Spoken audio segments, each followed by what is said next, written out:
நான் குறை மட்டும் சொல்ல நினைக்க வரல, ஒரு சில தவறுகளை சுட்டி காட்டணும்னு சொல்ல வரல. சேர்மனோட சேர்த்து நாங்க மட்டும் இந்த மட்டத்துல மொத்தமே நாங்க 27 பேர் இருக்கிறோம். 27 பேருக்கு இயற்கை உபாதை போறதுக்கு இந்த மட்டத்துல எங்க இடம் இருக்கு? 27 பேர் இருக்கிறோம். சேர்மன் அந்த பக்கம் திறந்து வரலாம் இந்த பாத்ரூமுக்கு, நாங்க இந்த பக்கம் திறந்து வரலாம். யாரு முதல்ல போறோமோ அவங்க தான் இந்த பாத்ரூமா?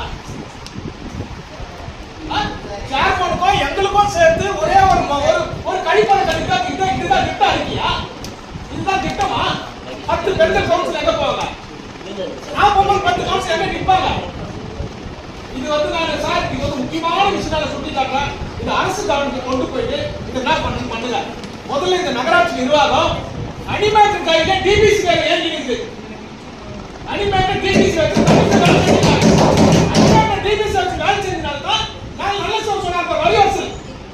அவங்க நிர்வாகம் பண்ற கமிஷனர் கீழே ஒரு எந்த விஷயம் சொன்னாலும் செய்யாத ஒரு கமிஷனர் டிபிசி வச்சு அசஸ்மெண்ட் போடுற இதான் நிர்வாகமா? டிபிசி அனிமேட்டர் வச்சு போடுறதா நிர்வாகமா? மலப்புறம் சொல்லியிருக்கோம் நம்மோட கவர்மெண்ட் ஸ்டாஃப் அசஸ்மெண்ட் போடணும். டிபிசில வேலை அசஸ்மெண்ட் போடலாம். 10,000 5,000 சொன்னார் பாரு. இது பொன்னறிவு நடந்தது மேடம். அது உங்களுக்கே பங்குன்னு சொல்றாங்க.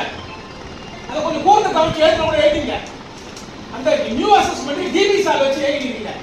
அப்புறம் சுகாதார பணியில எஃப்சிசி ஆர்ஆர்சி ஒரு பெரிய நம்ம கட்டி வச்சுக்கிறாங்க. ஒரு நாளைக்கு இவ்வளவு குப்பை வரணும், 11 மெட்ரிக் டன் குப்பை வரணும், 6 டன் மக்கு குப்பை வரணும், மீதி பிளாஸ்டிக் கழி வரணும்னு சொல்லிட்டு இவ்வளவு பேர் 77 பேர் நம்ம ஸ்டாஃப் ஒரு 17 பேர் 84 பேர் வேலை செய்யற இடத்துல ஒரு வாரம் அந்த சூப்பர்வைசர் அங்க லீவு.